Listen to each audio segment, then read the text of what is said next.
రేణుక గురించి ఆలోచించారా? ఆలోచించాను. రేణుకకి చెప్పి ఈ పెళ్లి చేసుకోవచ్చు, కానీ తనకి డాడీ అంటే ప్రాణం. ఆయనకి ఇష్టం లేకుండా పెళ్ళి వద్దంటుంది. ఇటు నన్ను వదులుకోలేక, అటు తండ్రిని వదులుకోలేక తను పడుతున్న స్ట్రగుల్ని నేను కల్లారా చూశాను అమృత. అది చూసి నేను తట్టుకోలేకపోయాను. అందుకే ఈ సమస్యకి పరిష్కారం పెళ్ళని నిర్ణయించుకున్నాను. రేణుకకు తెలియకుండా చేసుకోవడం తప్పు కాదా? నువ్వు ఇలా చేసావని తెలిస్తే నిన్ను అసహించుకుంటుంది వికాస్. అసహించుకున్నా పర్వాలేదు, మెల్లగా నేను తనను కన్విన్స్ చేస్తాను.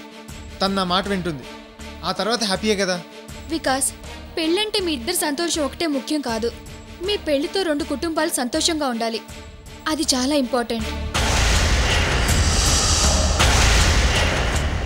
పెద్దవాళ్ళతో చెప్పకుండా, వాళ్ళకేం తెలియకుండా పెళ్లి చేసుకుంటే వాళ్ళు చాలా బాధపడతారు. అది ముమ్మాటికి తప్పే. అలా అనుకుని ఇన్నాళ్ళు ఎదురు చూశాను. తనెంతో చెప్పి చూసింది, కానీ గంగాధరం అంకుల్ కన్విన్స్ అవ్వట్లేదు. ఆయన కూతురునైనా వదులుకుంటాడేమో కానీ ప్రిస్టేజ్ని మాత్రం వదులుకోడు.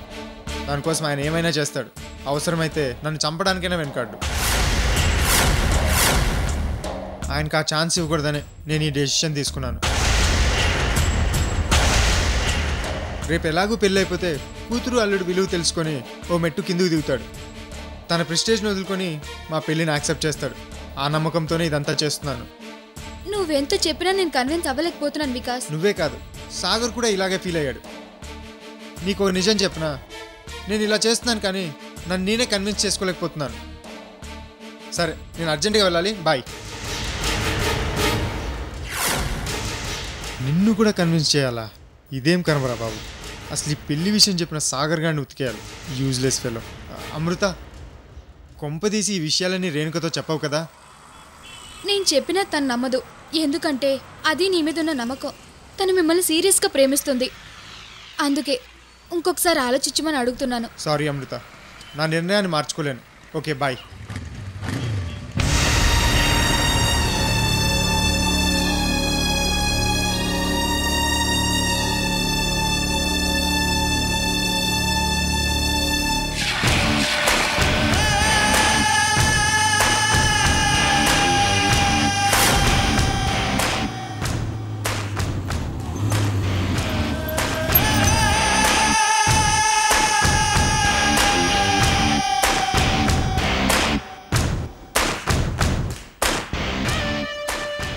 సార్ ఒక్క నిమిషం ఆగండి. మేడం గారికి మీరు వచ్చారని ఇన్ఫార్మ్ చేస్తాను. ఏంటిది కొత్తగా? నేను ఫ్రెండ్ అని తెలుసు కదా. అది కాదు సార్, ఉదయం నుంచి మేడం గారు సీరియస్గా ఉన్నారు, అందుకని. అలాగే, సరే.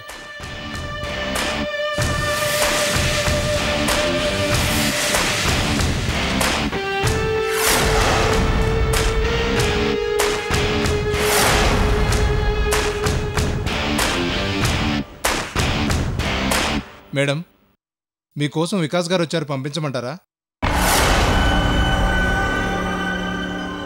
పంపించు. వెళ్ళండి సార్, మేడం గారు రమ్మంటున్నారు.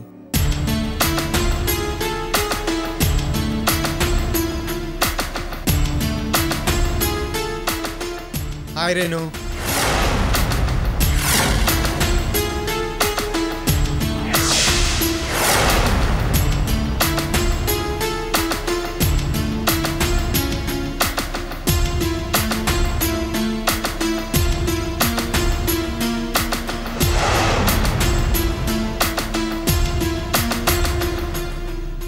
అసలేంటి నువ్వు ఇంత కూల్గా ఉన్నావు?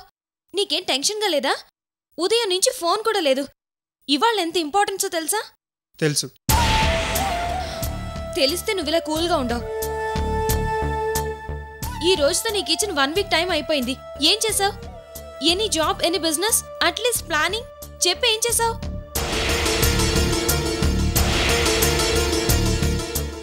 రేణు, నీకు అప్పుడే చెప్పాను, నీకోసం నేను ఏదైనా చేస్తాను.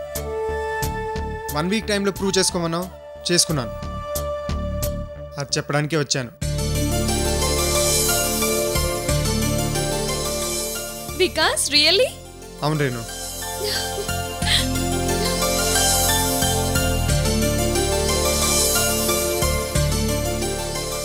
Vikas, thank you very much. నాకు తెలుసు నువ్వు చేస్తావని. I love you Vikas. నువ్వు నా వెంట వస్తే నేనేం చేశానో చూపిస్తాను.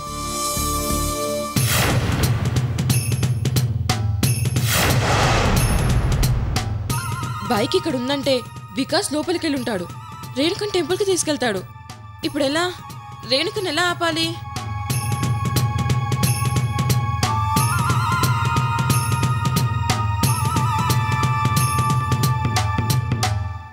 నో, నేను రాను. అయినా నాకు అవన్నీ అనవసరం. ముందు నువ్వేం చేసావో చెప్పు చాలు. చూడాల్సిన అవసరం లేదు.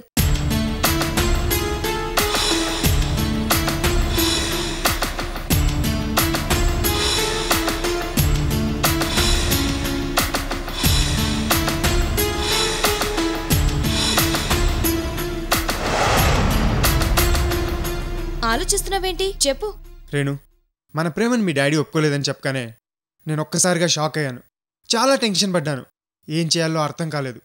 ఆ టైంలో నువ్వెంతో బాధ్యతగా, మెచ్యూర్డ్గా ఆలోచించి మీ డాడీని కన్విన్స్ చేయడానికి నాకు 1 వీక్ టైం ఇచ్చావు. నేనేం చేస్తానని నువ్వు టెన్షన్తో వెయిట్ చేసావో, నీతో పాటు మా ఇంట్లో వాళ్ళు, ఫ్రెండ్స్ అందరు టెన్షన్తో వెయిట్ చేశారు. ఆ రోజు రానే వచ్చింది. నన్ను నేను ప్రూవ్ చేసుకునే రోజు, నీ ప్రేమను గెలుచుకునే రోజు. వ్యాలంటైన్స్ డే కన్నా 100 రెట్లు గొప్పగా సెలబ్రేట్ చేసుకోవాల్సిన రోజు. అంత ఇంపార్టెంట్ విషయాన్ని ఇంత ఈజీగా చెప్పేస్తే థ్రిల్ ఉండదు రేణు. అందుకే నా వెంట రమ్మంటున్నాను. సరే, నువ్వెంతగా చెప్తున్నావు కాబట్టి తప్పకుండా వస్తాను. పద. ఇలా కాదు, చక్కగా చీర కట్టుకొని, బొట్టు పెట్టుకొని సంప్రదాయంగా నా వెంట రావాలి. సారీనా? సారీ వికాస్. ఏ, కట్టుకోవడం రాదా? పోనీ నేను కట్టనా? చిప్పో. తప్పదా? నువ్వు నాకు 1 వీక్ కండిషన్ పెట్టావు కదా, అలాగే నువ్వు శారీలో వస్తేనే నేను తీసుకెళ్తాను. ఇది నా కండిషన్. అయితే 5 minutesలో వస్తాను.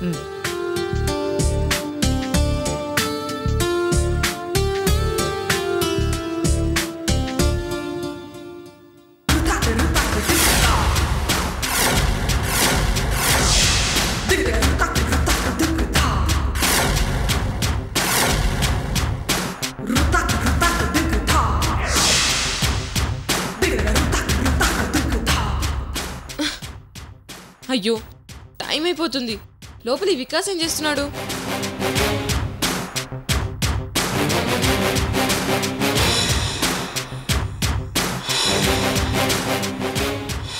ఈ సెక్యూరిటీ కూడా లేడే, ఎక్కడికి వెళ్ళాడు? ఏం కాపలా ఉంటారయ్యా మీరు? ఇప్పుడు మీ మేడం పెళ్లి చేసుకోబోతుంది. ఆ విషయం తెలుసా మీకు?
హలో వికాస్.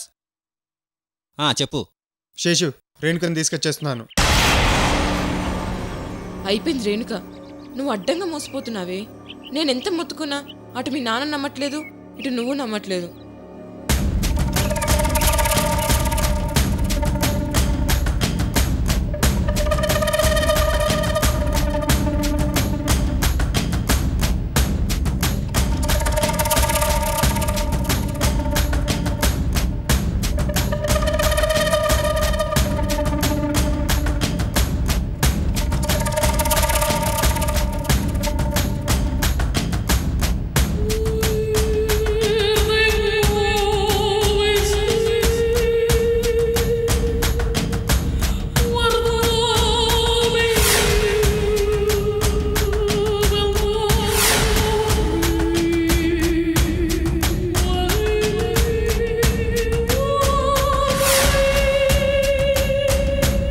అనుకున్నట్లే జరగాలి. జాగ్రత్తగా చేయండి. అలాగేరా.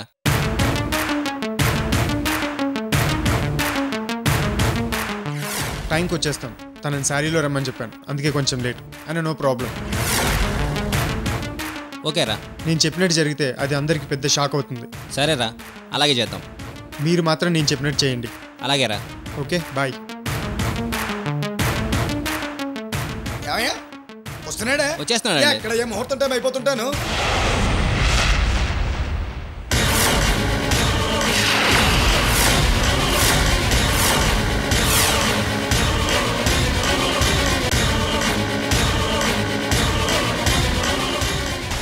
కొంప తీసి నేను మాట్లాడడం వినేసిందా? వికాస్, ఏంటి అలా అయిపోయావు? ఏం లేదు. ఎవరితో మాట్లాడుతున్నావు? అదేదో నేను చెప్పినట్టు చెయ్యాలి అంటూ ఇన్స్ట్రక్షన్స్ ఇస్తున్నావు. ఈ వివరాలన్నీ అక్కడికి వెళ్ళాక నీకే తెలుస్తాయి. సరే, ఇప్పుడు నేను ఎలా ఉన్నాను?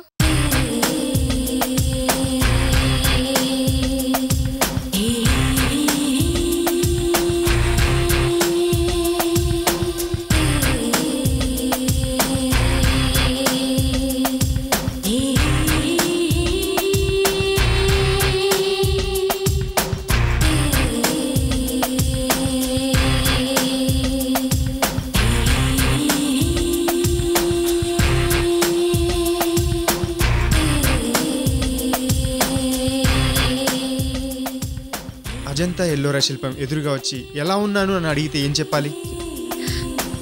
ఏయ్, అబద్ధం చెప్తున్నావు. నిజం రేణు.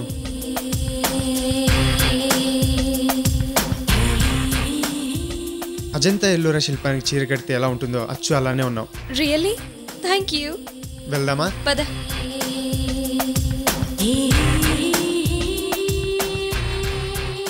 వికాస్, ఒక్క నిమిషం. Security, security. వస్తున్నా మేడం. చెప్పండి మేడం. ఎక్కడికి వెళ్ళిపోయా? మోటార్ ఆఫ్ చేయడానికి వెళ్ళాను మేడం. రేణు, ఇప్పుడు మన వెంట సెక్యూరిటీ ఎందుకు? అవసరం లేదు. ఇవాళ చాలా ఇంపార్టెంట్ డే. ఈ టైంలో వీళ్ళ డిస్టర్బెన్స్ ఎందుకు? అంటే బయటికి వెళ్తే సెక్యూరిటీని కంపల్సరీగా తీసుకెళ్ళమని డాడీ స్ట్రిక్ట్గా చెప్పారు వికాస్. రేణు, మళ్ళీ నిన్ను జాగ్రత్తగా గెస్ట్ హౌస్లో డ్రాప్ చేసే బాధ్యత నాది. ఓకేనా?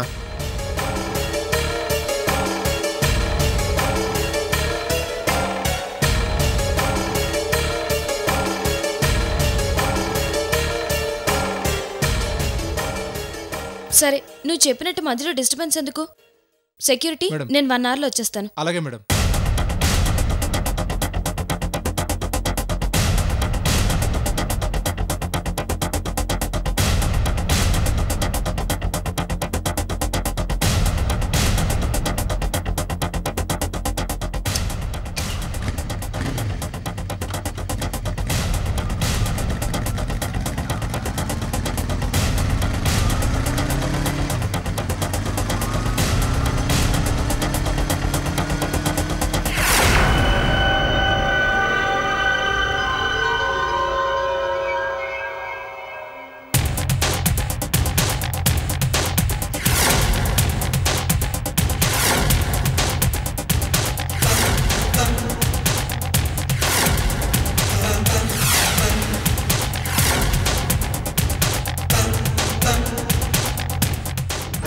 ఆటో, వాళ్ళని ఫాలో అవ్వు.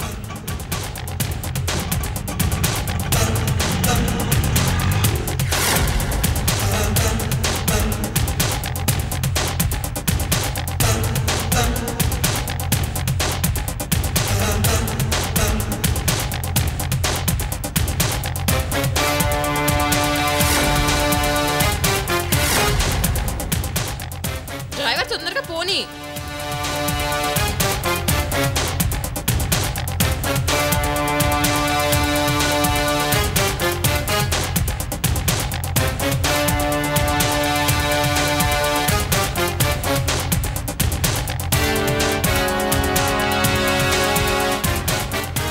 ఆటో తొందరగా పోనీ.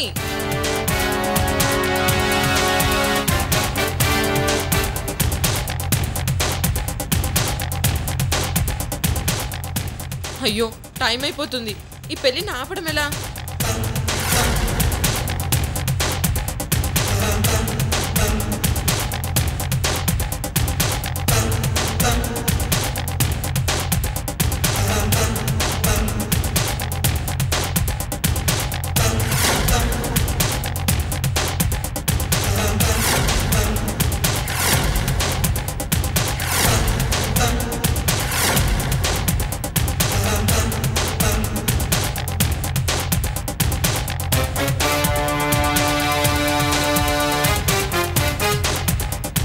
ఆటో ఫోన్ చేయాలి. ఇక్కడ ఆపు. ఆపాపు.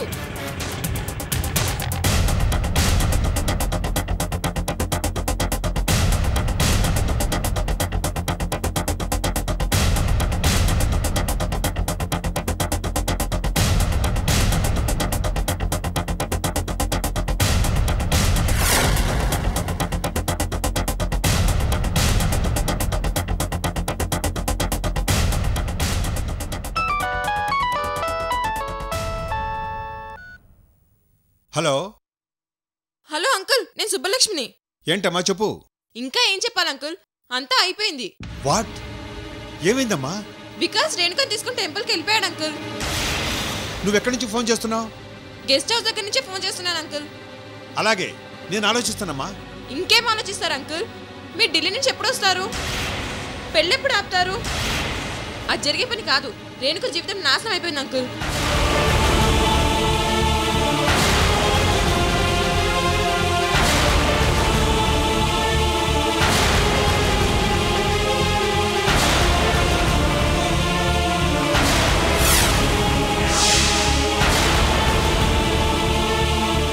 నేను చెప్పాల్సినంత చెప్పాను అంకుల్, తర్వాత మీ ఇష్టం. అలాగేనమ్మా.